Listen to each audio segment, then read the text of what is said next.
I wanted to write this article about Bill Maher and what he said during his monologue in his last episode of Real Time with Bill Maher on HBO. It wasn't necessarily about the entirety of it, where he was trying to say that people need to cheer up and things are better than they actually are in their head, and how we're over medicating ourselves on drugs and antidepressants.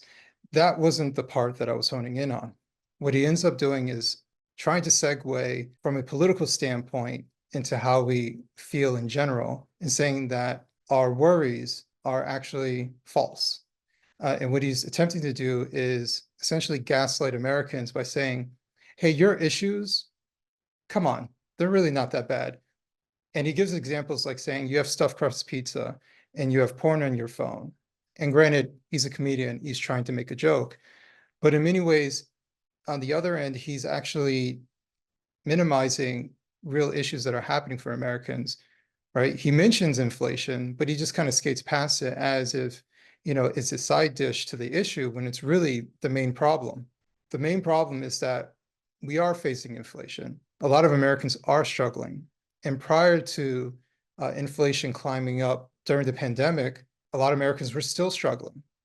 There's a reason why they supported Trump, and it's because he seemed like something different. He seemed like someone who might actually address their problems. Whether that is the case or not is a different story. But there's a reason why they chose Trump. And for Bill Maher, he has severe Trump derangement syndrome because it's a personal matter. He was sued by Trump, so he's not very objective when it comes to Trump. And so he will do anything possible to try and say anybody who is the opposition of Trump is somehow magical and great.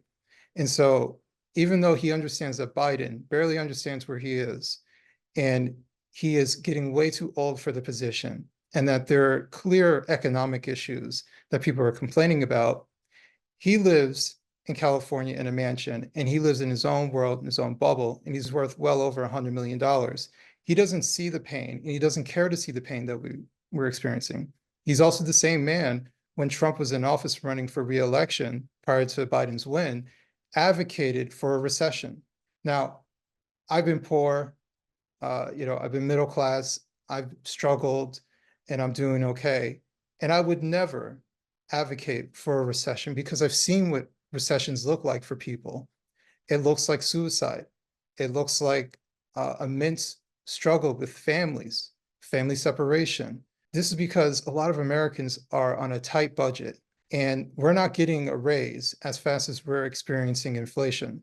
And so I wanted to write this article because it was just another example of how Bill Maher has this bad habit of ignoring real issues that real people are facing, minimizing it, all because he just wants his political win.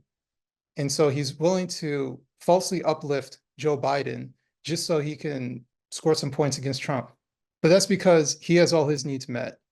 He lives in a comfortable world, and he doesn't have to worry about a little bit of inflation, right? He can get on his private jet, he can travel across the world and not have to worry about anything. And he can live in his own bubble. But real Americans have to face these real situations. And I'm just tired of elitists and media skating over them.